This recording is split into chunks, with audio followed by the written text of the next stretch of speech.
Hello again, everyone. I've taken a bit of a jump to one side, I'm afraid, from the videos that I said I was going to be putting up because I decided to do something that I'd intended to do when I first started programming about 7 months ago. Sometime before that, I'd actually made a single stick transmitter for a radio control craft. It was intended for use with helicopters, and I needed to switch between what they term as flight modes. So each different mode had a different set of parameters and characteristics that would allow the pilot to change the way that they used the craft. The idea was directed towards people who had some type of physical disability, as well as those people that just wanted to fly in a different way. It's a very intuitive way to fly. But I carried on using it with the original switches and didn't do anything about it. Then when I started programming, I decided that I was going to make something that would allow me to use it in a different way and to use the button that's actually on top of the joystick that's fitted to the transmitter. And in fact, there's another video online in my channel, the first one and I think the only one I ever put up there until the OLED one that I put up there about a week ago. So I've loaded the file onto an Arduino Uno, and as you can see from the screen, the serial monitor is displaying absolutely nothing. That's because nothing is happening. I haven't pressed the button, and I'll just do it now. And you will see recorded there is the pressed time in milliseconds from when the Uno started, and the release time. Now the code that you'll see, and you can just see poking out from behind the left-hand side there, is such that if you press for more than 50 milliseconds but less than a second, the mode will go up. And I'll just press again, and you can see here it says now mode 2, it was mode 1, and there's a bit of print in there to tell you that it's gone up by one mode, 3. But when I press for a longer time, it goes back down, and now it's 2, and now it's 1, and now it's 0. The default is 0. What I've done with this code actually is, because I've enjoyed learning programming so much, I've actually been involved in this type of, our company actually deals with autonomous vehicles, navigational systems, control, and so on and so forth. But I'd never been involved in the programming, more in the utilization, the operational side and stuff like that. I could go in, the electronics were something that I was very familiar with for many, many years, and I could change a few parameters in the code, but I didn't know how to code. And so 7 months ago I bought an Arduino and never looked back. It's like the biggest game of 3D chess that I could ever have been introduced to. Learn the rules, apply them, and away you go. The rest is really up to you. So this is just one of those things that it's allowed me to do by myself, and I wanted to share it with everybody out there because I'm sure you're having fun learning as well. I'll move this out the way and show you the code. Forgive the desktop looking a little bit messy, and you'll see in here that I've introduced it, and I'll tell you that I've left the code in a way that will make it available to you so that you can change what you want. You can change the times, you can change the order, you can add things to it, you can make as many mode states as that you want, and at the moment they will actually go down through 0 into the negatives. And with this, of course, you can switch what you want, apply other functions. You can, as I say, do whatever it is that floats your boat. I've got other things that I'm going to do with this, and I've started actually doing the end product for myself because it's a particular way. But this is the root, this is the basis of all of that which can come from it. I've also included not a challenge, but a challenge, I suppose, not to me or to you. It'll be a self-motivating challenge. I've included the size of the code here that was the readout from the screen at the bottom, it just saying how big it was, and the challenge, if you like, or the task that you might want to do or you might not want to do, is to see how you can get these figures down.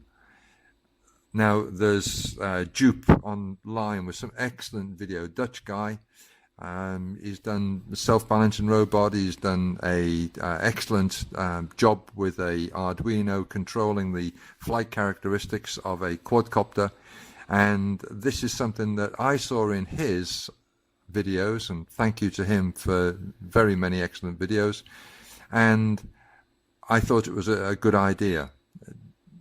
It was actually watching one of his that's made me change the way that I'm going on in the future now. But there are other people, of course, but him in particular is for this. So it goes on down through. Please take a read. I mentioned in the last video how important it is to read these headers. And then I've declared variables. I've declared the function. And I've commented what I hope is pretty thorough commenting so that you can pick up on how my brain was working when I put this thing together.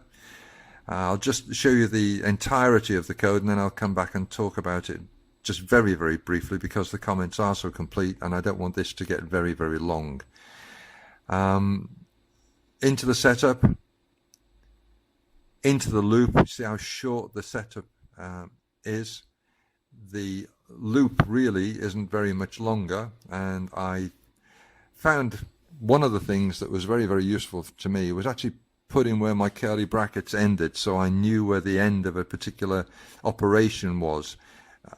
Just because there's more that there's there, you change something, you copy something in, you miss one of these out, or you put an extra one in, it doesn't want to compile, doesn't want to run, and you can spend quite some time actually looking for where the issue is.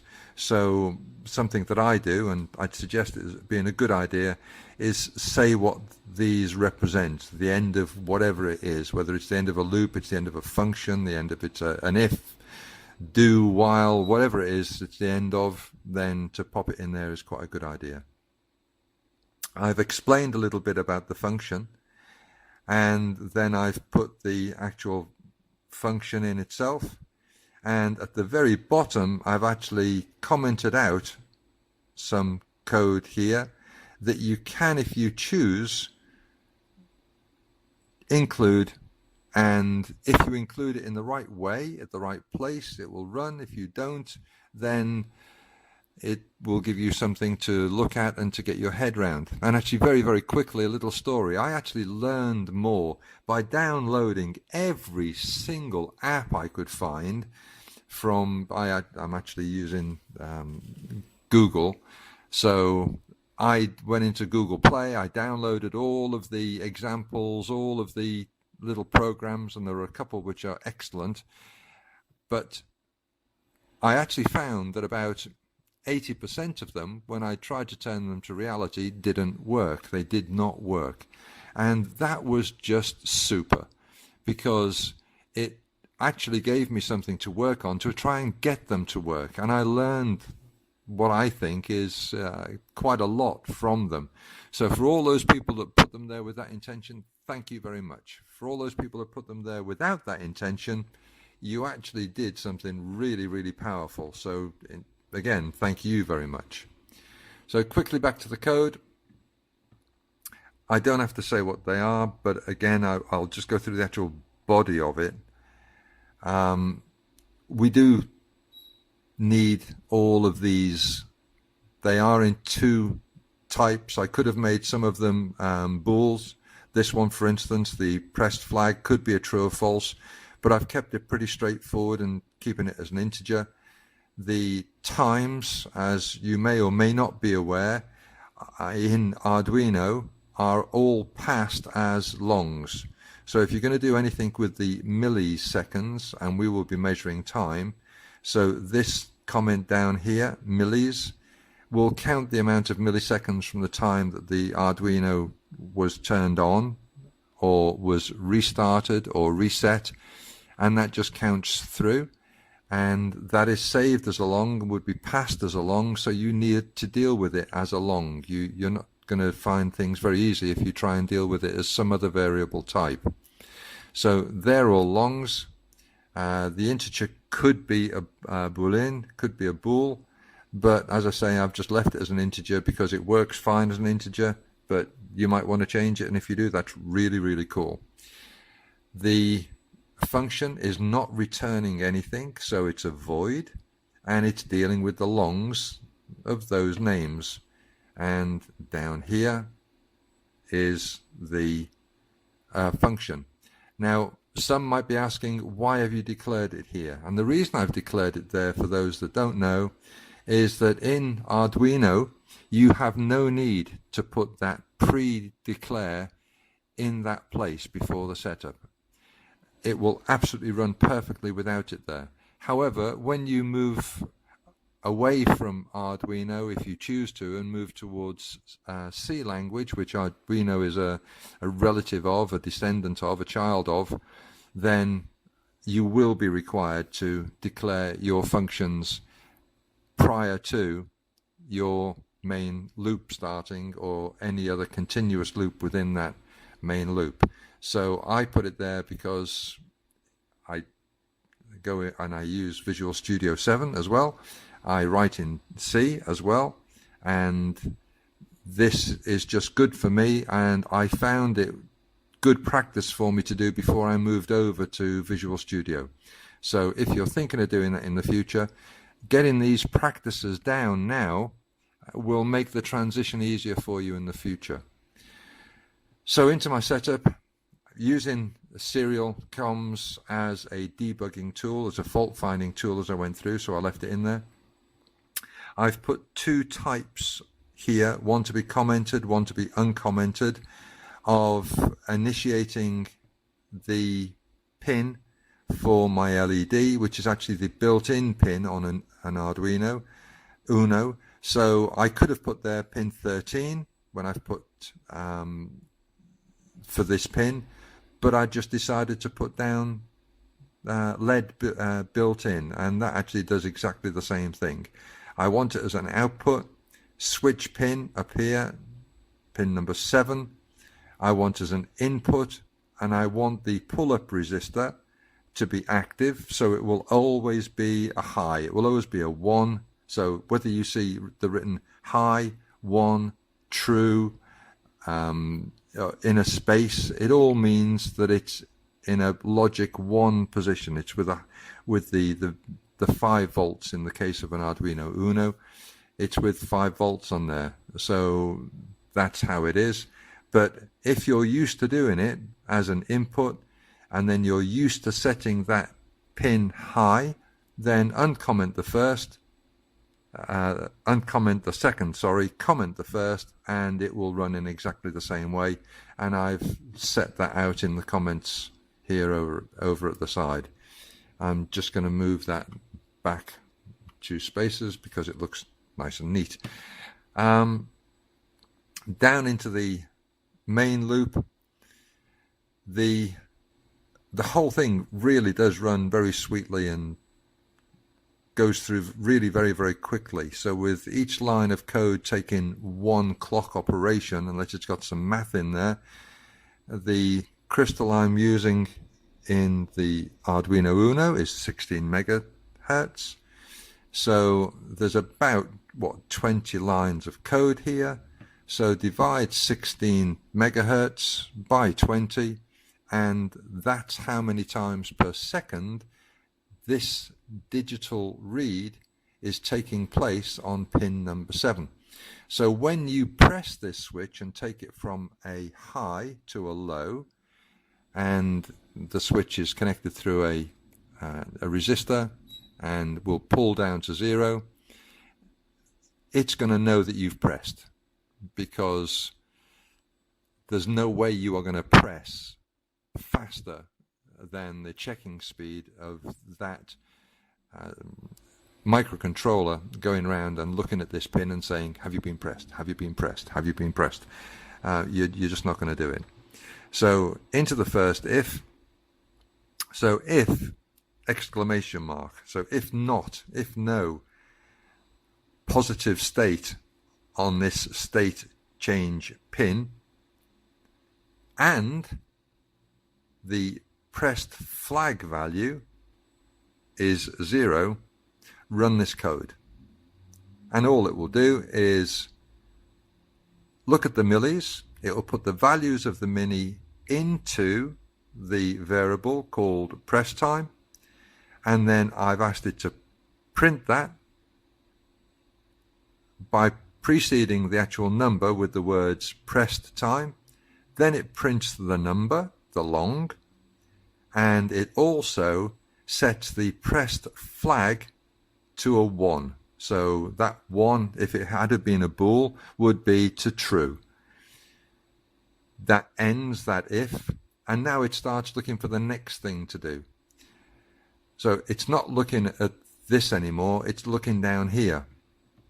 So if this isn't going to be true, because the pressed flag is now 1, so it cannot do this first if, so it will just run past it because the press flag is 1, and this will only operate if there's a low, a false, a 0 on state change pin, and there's a pressed flag state of 0.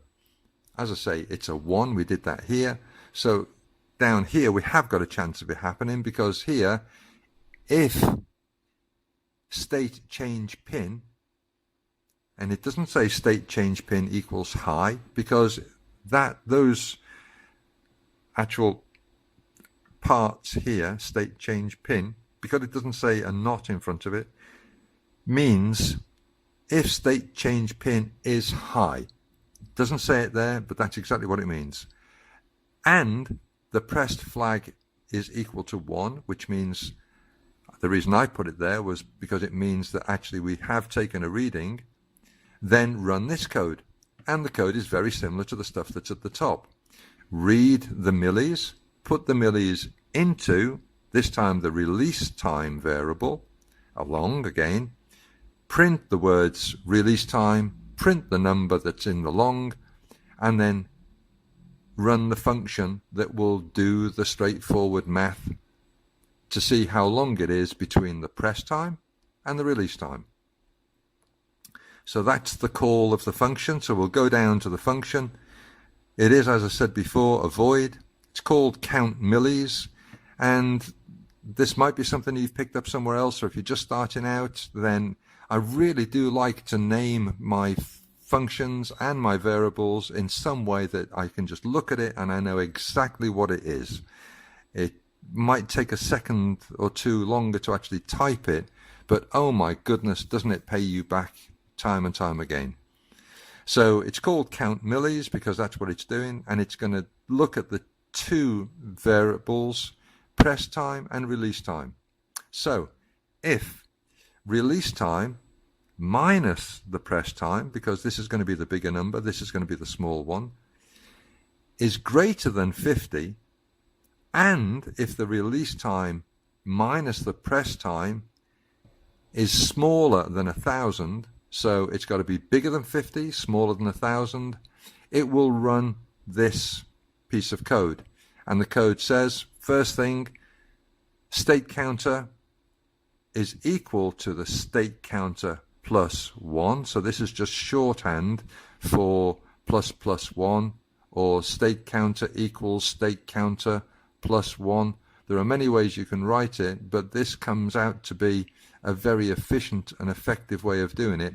And there are a number of lessons online where you can go and you can look at this method of shortening how you write this type of thing, and they're well worth doing in my opinion.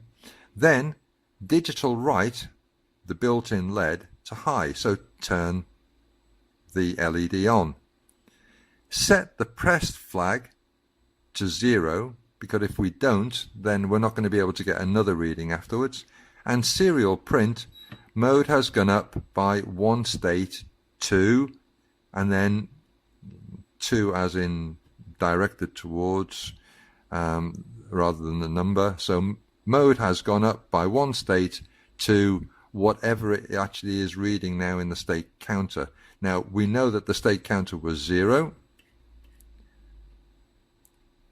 State counter, actually I didn't initiate it as 0, but and I could do now, but I didn't. So it's 0, and now it's going to be a 1. So it will print in the 1 there. However, else if, so however, but, little more to the first one, however you think of this.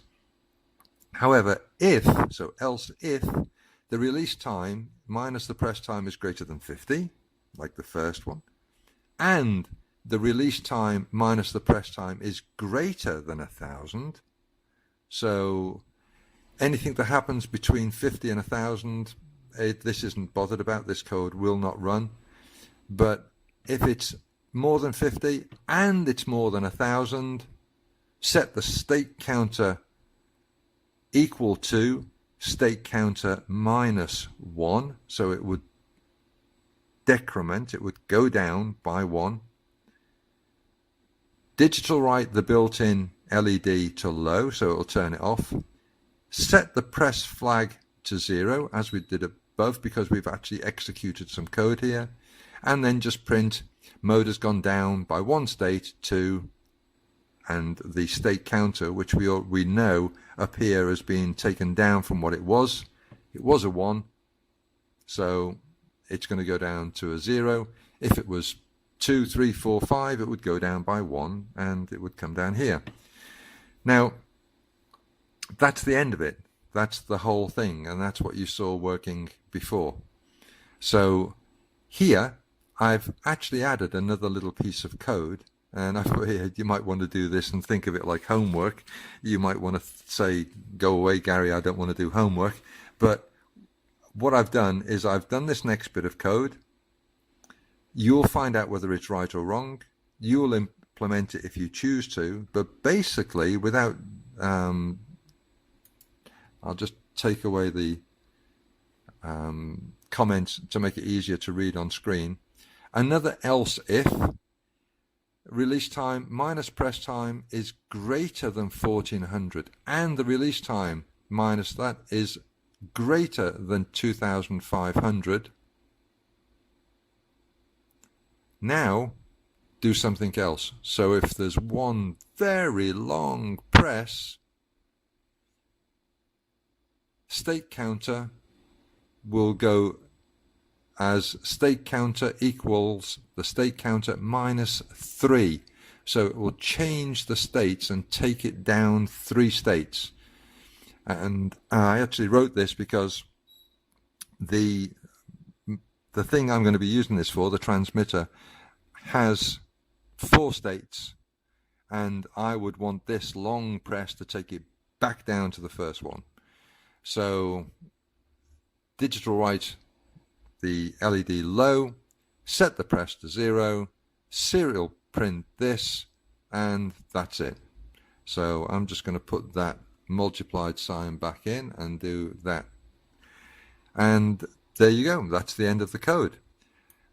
Just to show you something else, if you haven't thought of moving on or moving to or going towards, however you want to term it, Atmel Studio, this is Atmel Studio. This is exactly the same program in here, and you can write Arduino code directly into here. As you'll see, it's exactly the same. It's just a bit brighter, but the thing is that there are far more opportunities in here. And if there's interest, I can actually go through this and we can turn this Arduino code into C and look at it again. But that would be something that would be very, very useful for you to do. Try and do it yourself. I'm sure that you can, even if you don't do it immediately, and you will learn so much more if you do it than if I show you how I go down and do through it. But if that would be useful, please leave a comment in the section under the video, and we'll go through and we'll do that together. The part that mostly deals in here with the Arduino and stuff is this vMicro, this Visual Micro. It's a great program, absolutely stunning, lots in here, Visual Micro, everything, and I can do a video just on this actually, because everything that you could possibly want is in here. Exactly the same information as in your Arduino. The layout is a little bit different, but as I say, the options with it are stunningly good. So I'll move that out the way. I'll bring our Arduino IDE back up here and say thank you very much indeed for your time. If there are any questions, then please leave them there. I might not be the fastest getting to those questions, only because life is like that. But it's not because I'm not interested, it's just because I'm busy. So a couple of clicks just to go, a short one, gone back up, 2, 3, 4, 5, 6, 7, 8, 9, 10. How many stages do you want to go to? You can go up, and it's just a little bit slower coming down. Now, there are things that you could add in here to let you know that the time has passed, and that might be very, very useful. It's something that I'm going to do, but you might not want it, so I didn't include it. But for instance, you could get a small I don't know, LED to show you. You could have an audible that just comes on so that you know that you've actually passed the period of the change cycle. There are many things that you could do, but I'm going to leave it there. Thank you all very much indeed. Enjoy, make mistakes, progress, but mostly enjoy. Goodbye.